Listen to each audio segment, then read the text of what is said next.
The dismissive avoidant does not experience loss in real time. When the relationship ends, when someone walks away, when the door closes, their immediate response is relief rather than grief. This creates the devastating illusion that they never cared, that the connection meant nothing, that they have moved on effortlessly. But the dismissive avoidance emotional processing operates on a delayed timeline that most people do not understand. The missing does happen. The regret does surface, but not when you expect it, and often not until long after the opportunity for repair has expired.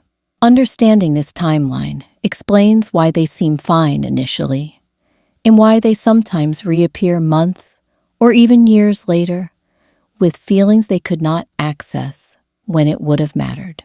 Subscribe to understand the psychological phases dismissive avoidants go through, so you stop waiting for regret that may come too late to matter. Phase 1. Relief and validation. Weeks 1-4. In the immediate aftermath of separation, the dismissive avoidant experiences profound relief. The pressure is gone. The obligation has ended. They no longer have to manage someone else's emotions or navigate the discomfort of intimacy. Their nervous system finally returns to baseline after being activated by connection. During this phase, they genuinely believe they made the right decision.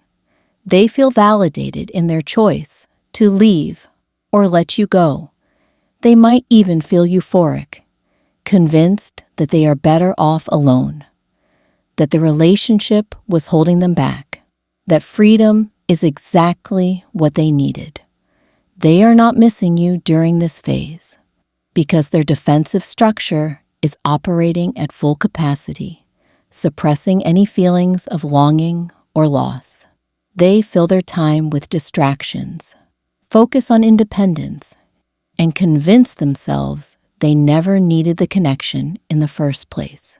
If you were to reach out during this phase, you would be met with coldness or indifference that confirms they have already moved on. Phase 2. Neutral detachment, weeks 5-12. After the initial relief subsides, the dismissive avoidant enters a phase of neutral detachment. They are not actively thinking about you, not processing the loss, not experiencing any particular emotion about the separation. Life continues normally. They function well, perhaps even better than when in relationship, because there are no demands on their emotional capacity. During this phase, they might occasionally think of you in passing, but these thoughts are not charged with emotion. They are simply memories that surface without particular significance.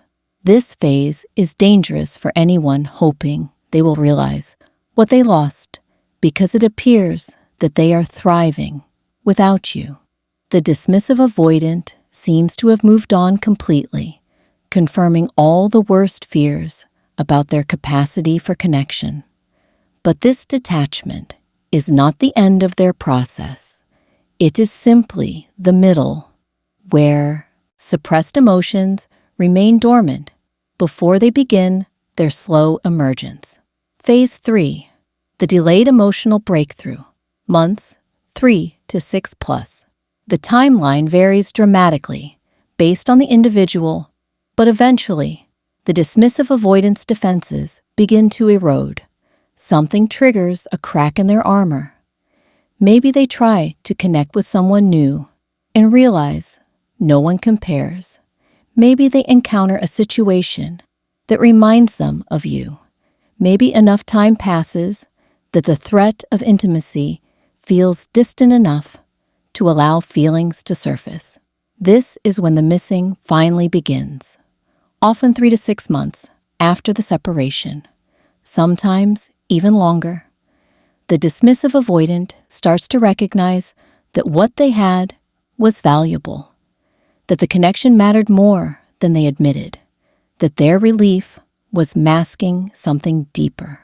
This realization does not arrive gently.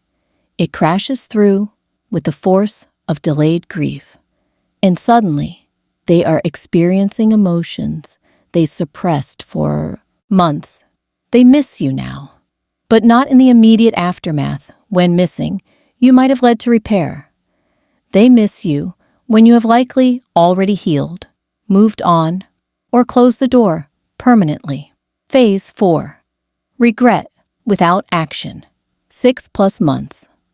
The most painful phase for the dismissive avoidant is when regret fully surfaces, but action feels impossible.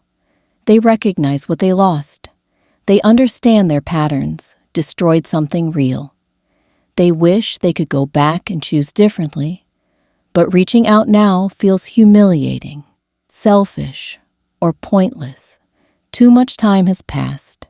The person they miss has moved on. The window for repair closed months ago, so they sit with their regret silently, unable to act on it, unable to resolve it. Some dismissive avoidants do eventually reach out, testing whether the door is still open. But by this point, their delayed emotions are often irrelevant to someone who needed them months earlier. The dismissive avoidance timeline for missing you is real, but it is tragically out of sync with the timeline that would allow reconnection to be possible or meaningful.